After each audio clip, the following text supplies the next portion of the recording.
Hello, everybody. Welcome back to Communal Expressions. This is your host, Eva. Today in the studio with me is Danny George. Danny, how are you today? I'm good. How are you? I'm doing great. So glad you could join me today. So, y'all, I met Danny about 8 or 9 months ago at an event here in Birmingham that I just saw on Facebook, and I kept feeling like I needed to be there. And it was sponsored by her and one of her friends, and it was a free event. And I met three ladies that day that I still, for the first time that day, that I still have communications with on a continuous basis. And it just kind of blessed my life. And so I wanted you to meet one of them. And so Danny is one of those people. Danny, I'm just so proud of the work that you do in the city of Birmingham and in Alabama. Can you tell Thank our you. listeners who you are? Okay. That's a good question. Who I well, I'm new to Birmingham. September will make 2 years that I've been here. Okay. I have a nonprofit background, so I've worked in several nonprofits in Alabama. More so on the social service side, doing direct services. So I've worked with substance abuse, with individuals with intellectual disabilities, sexual assault services, and in my current role, I work with a nonprofit in Birmingham that helps domestic violence victims, be it male or female. And then just on my off side, I like to do, I would say, a little bit of a lot of little creative things. Like I like to go thrift shopping and find things that some people may have given away, but to make new again. I like Mhm.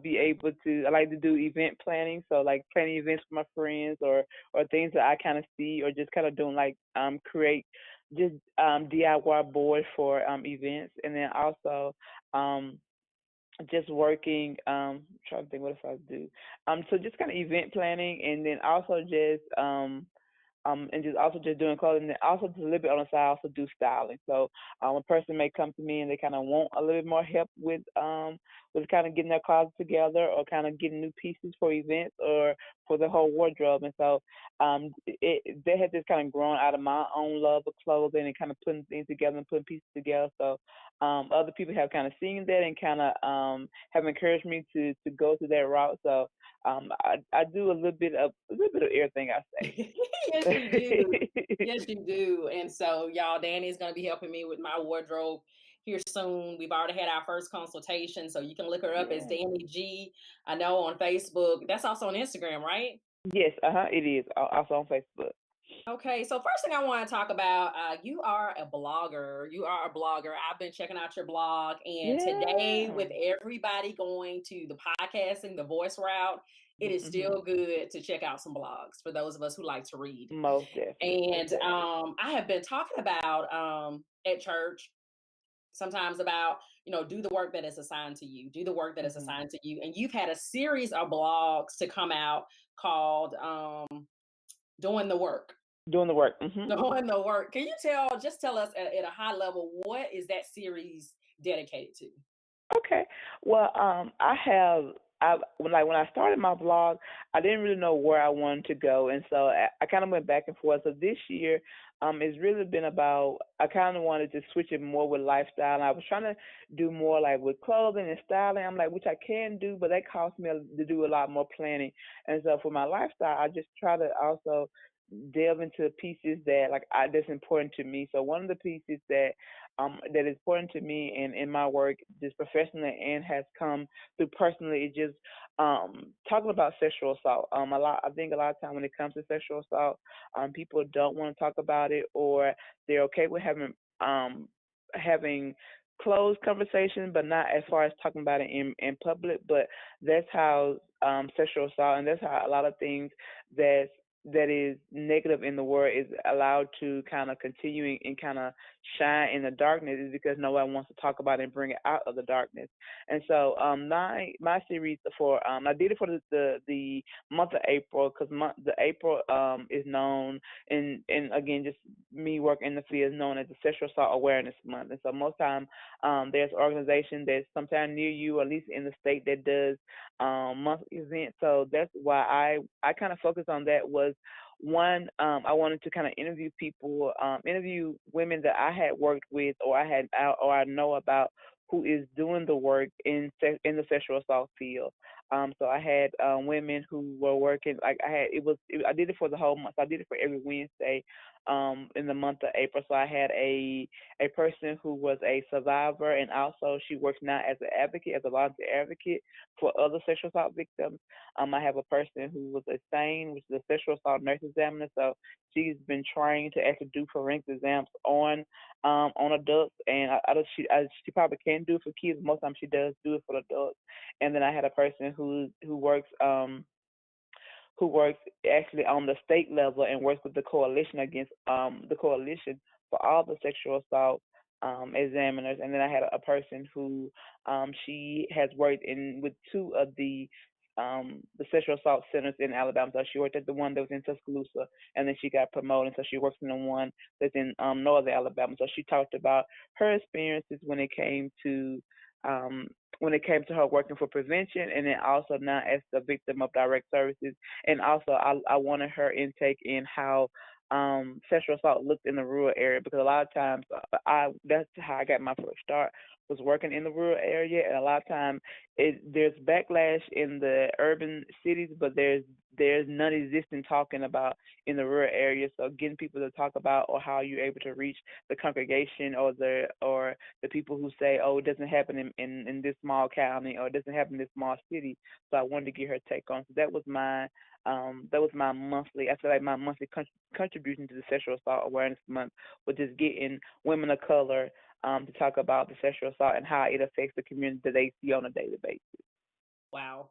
Wow. Mhm. That's powerful. I read one of the pieces today. And that is just so powerful and so necessary. It's like a Right, topic that people skate around, but this stuff does happen.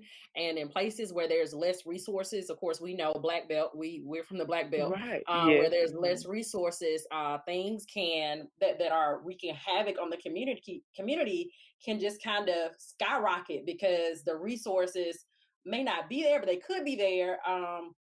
And maybe not as much technology to access those resources. It's just interesting, especially when you have houses that are spread out over miles, and right, the infrastructure is exactly. not there for organizations to get there. It's like if you're in the city of Birmingham, how quick it is to get to the east side or the west side. You know what I mean? Right, most definitely, and even just as far as when it comes to just medical care, because like when I was working, my area was like the back belt, so it was Dallas Perry and Wilcox County. So what I had to do was, if a person came to the local hospital, in that area is only one, and it's a small one in Wilcox, but the main one is in Selma.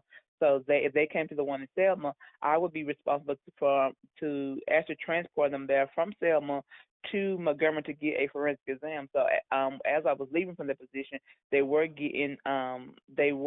working on getting a RV for them to be able to kind of go down there and kind of be just there as a mobile unit, compared to a person having to drive. Because Hmm. from Selma to Montgomery is 45 minutes by car.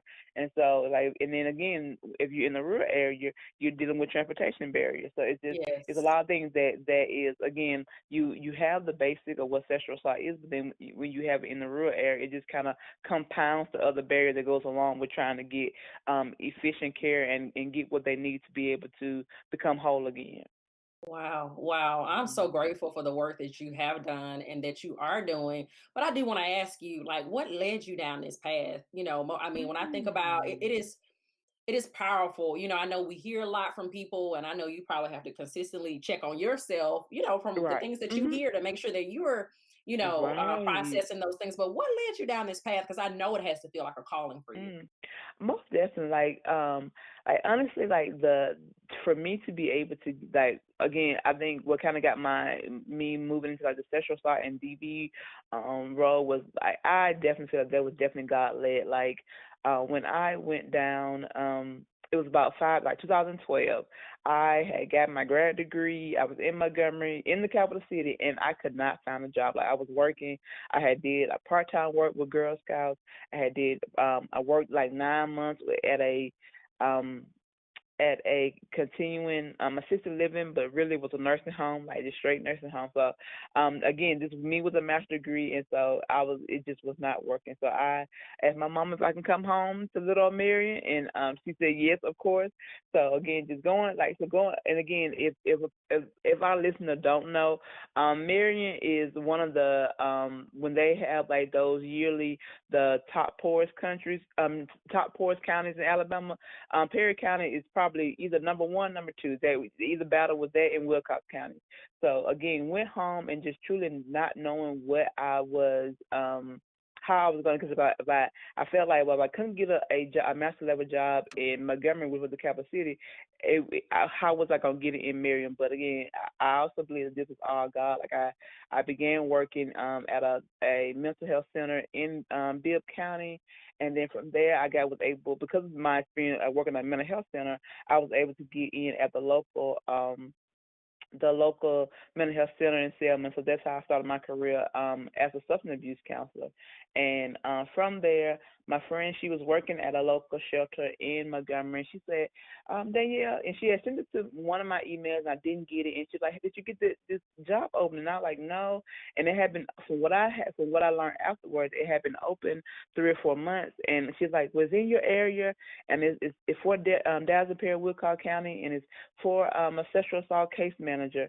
And I was like, okay. And I was like, well, it seems like, okay, it's working for a company in Montgomery, but it's actually in my area. And so just the experience, like, and that's kind of what they were looking for. They were looking for someone who knew the community, who was actually working there. So for me to apply, and one of the things that the person who was interviewing me saying was like, well, we are so grateful that you have a strong resume, and the fact that you have mental health experience, that's a plus. So again, all this happened with me leaving there 5 years and wasn't able to get a job in Montgomery. But again, God made it full circle, and then from there, just like going into sexual assault and kind of seeing, and again, I knew the basic of sexual assault, but kind of going in and just really learning the community and learning I think it really kind of spurred my feeling of advocacy, because a lot of time when it came to sexual assault, like people put so much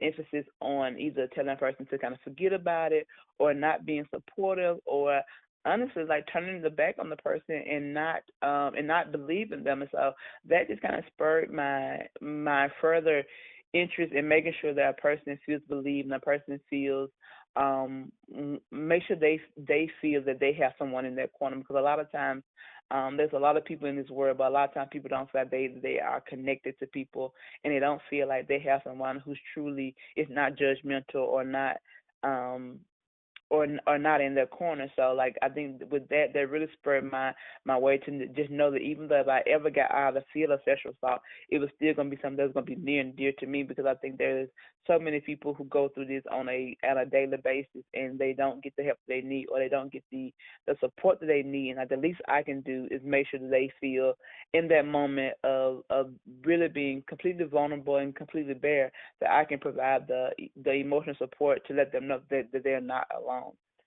So that's kind of how it led to me to doing that. And like now, because of I was get ready to get married to my partner, so I just kind of put in applications to kind of see where I would be at. Like, so I was like, well, I can stay in Montgomery doing what I'm doing, or I could move to Birmingham. So I kind of just put in applications a little bit everywhere, and then Montgomery is what got me. And so now I'm doing to me is, because a lot of centers either do DV or SA, or they do both.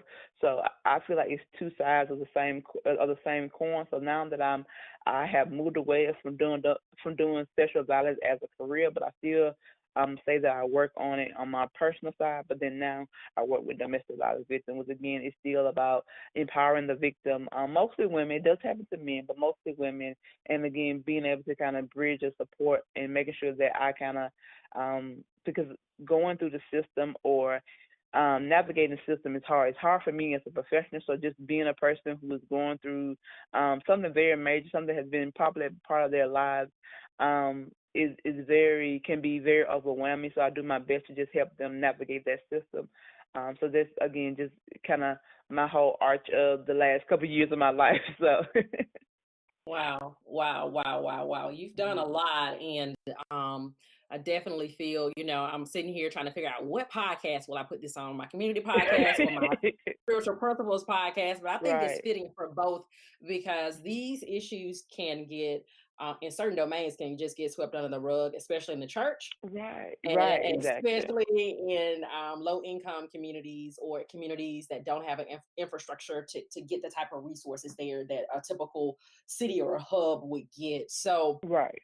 since you kept talking about marrying, I'll go ahead and tell everybody my Mhm. family is from the Perry County area. And so I think it was about 3 or 4 months of knowing Dani, and she was at an event and she said she was from Marion, Alabama. And I turned around like, where Marion you from?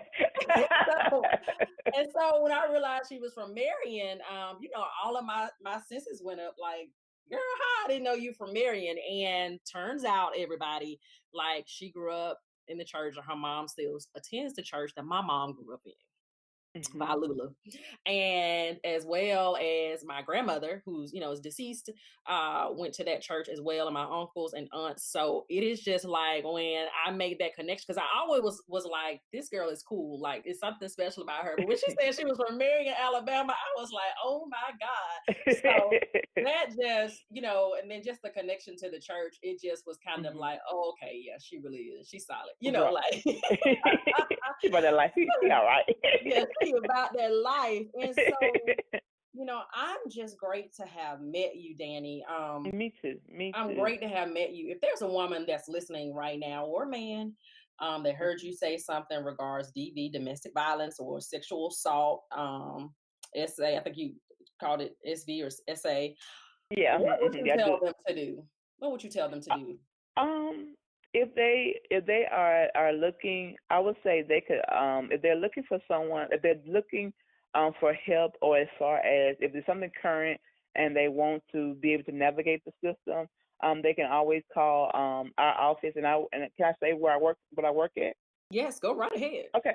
Okay. So I work at a one place family justice center, and a family, and I say this, guys, so I gotta explain what a family justice center is. So a family justice center is a model that was kind of put together over like the last like 20 years, and so it is a lot of times most family justice center models is based on helping domestic violence, sexual assault victims be able to navigate the system without having to go to a lot of places. And so where I work at is in Southside Birmingham, and it's called One Place Family Justice Center. And so I'm there to represent domestic violence victims, but we also have persons who's there to help sexual assault victims kind of navigate the legal system. We also have a SANE nurse, which is a sexual assault nurse examiner, who helps people if they need to do a forensic exam. We also have persons from the Jefferson County DA's office and from Birmingham Police Department. And so, if a person is needing to kind of be able to navigate the legal system, or is looking for just assisting with domestic violence help, they can always call our number, which is 453-7261. The hours of operation is Monday to Friday from 8:30 to 4:30. But then if there's something that's, we also have a 24-hour, 7 days a week crisis line that's for domestic violence, and that's 322-4878. But again, like I am a person that like I have really learned with this past job that I'm okay with people telling me no, and I'm okay with finding other resources. So if sometimes people have come to me and they said they've already done this, they've already done that, I'm okay with doing it again. And sometimes I get the same results, and sometimes I get different results. But I feel like it's my job to at least be able to walk with that person through that process again, because it's already hard and you're already doing a lot, and sometimes people can kind of just give you a number and say, "Oh, just call that number," but not knowing that if I give you a number to call, it's because I have researched that number and I feel like they are good and I can trust them. But it's like I wouldn't. I know how difficult it is to be a professional and to navigate the system. So to be someone who's going through trauma and also trying to navigate it, it can be hard. So if a person kind of wants someone to be able to help them navigate it, I'm definitely there to let them know. So again, my number to my office is area code 205-453-7261. And then again, I always tell people, if I don't know the answer, I find out who has the answer and get you in contact with them. That's so awesome. So One Place Family Justice Center is kind of a Mm-hmm. one-stop shop. Yes, it is. So there's Okay.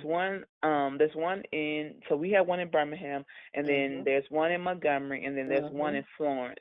So they're Okay. again, we're all on that same family justice center model, where it's like we try to make it be, like I said, just a one stop shop that helps domestic violence and sexual assault victims. And sometimes you have other victims of violent crime come, and we do our best to help them navigate the right person that they can kind of get them to. So nobody who comes in we truly turn away. For the most part, we just try to get them in contact with the right person, so they can get what they need and not feel like they're being left out.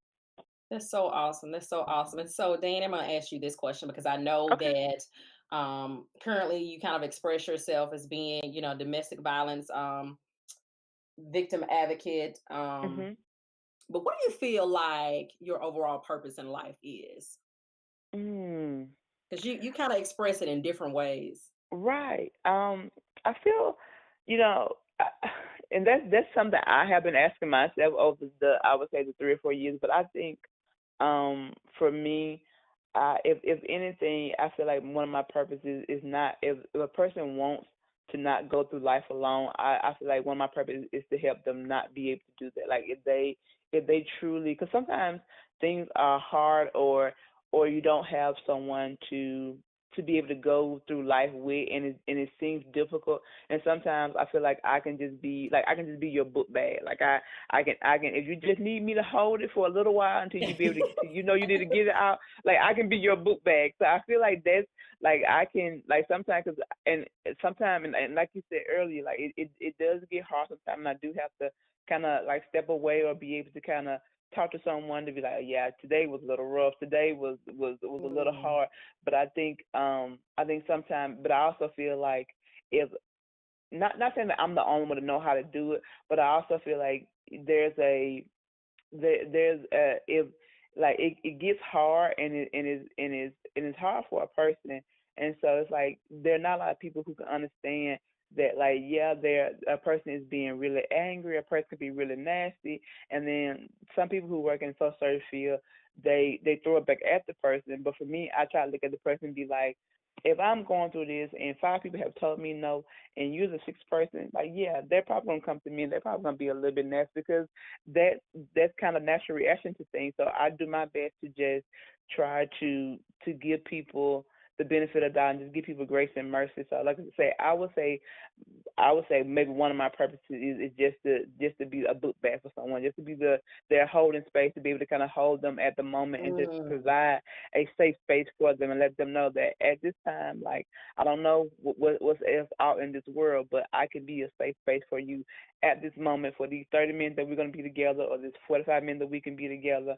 And I want to, like, it's been really hard for me to, because to sometimes I think one of the hardest thing working in the social service world is just sometimes not having that yes for that person. Like, you hear all the things you do, and you can get them and try to get them to into certain resources, but then sometimes the answer is just no, or sometimes the answer is just a waiting period.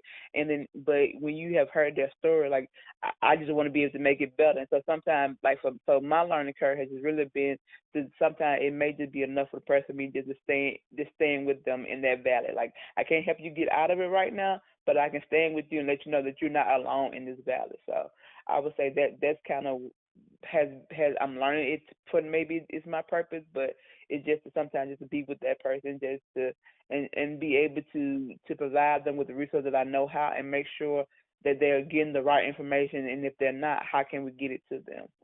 wow. Danny, that that is so beautiful. Wow. So you're called to walk with people in Mhm. tough moments, in the moments of Mhm. crises, and Right. till they feel like they're on their own 2 feet. Right. That's Exactly. I would beautiful, say Danny. so. Like in a world, I know living in Birmingham, Alabama, talking about looking for somebody to walk with you. And everybody looking for, okay, now what you about to give me? What you gonna do? Exactly. Exactly. Dana, that is beautiful. And I can see how that expresses itself in your blogging, in your Mhm. styling, and in your event planning, because you have Mhm. such a, I would say, just a sweet spirit, kind of a helping spirit as well. Right. And that is just beautiful. That is beautiful. Y'all, we've been talking to Danny George. We talked about her blog. She's a stylist, she's an event planner, but most of all, she assists victims of sexual assault and domestic violence at One Place Family Justice Center. You can reach her there 537-261. Dani, is there anything you want to leave with the listeners? Mm. Um, I would just say that I feel like nothing that I do is, and maybe just me and my humble spirit, but I feel like nothing that I do is anything different than what we can do for each other. Um, Mm, but I also believe that if you can't, like one thing that I've just seen has been sometimes like it can be because it is like sometimes with some people it can be like they want to be the person who fixed it, and then when they can't mhm, fix it, then they say they gotta leave you alone. But I think the one if there was anything that a person who wants to help someone and doesn't know how, like sometimes it doesn't have to be, you don't have to always use your words to take up space. Like sometimes you sitting by the person is what they need the most. So or even better, like just asking them what they need in the moment, because sometimes mm.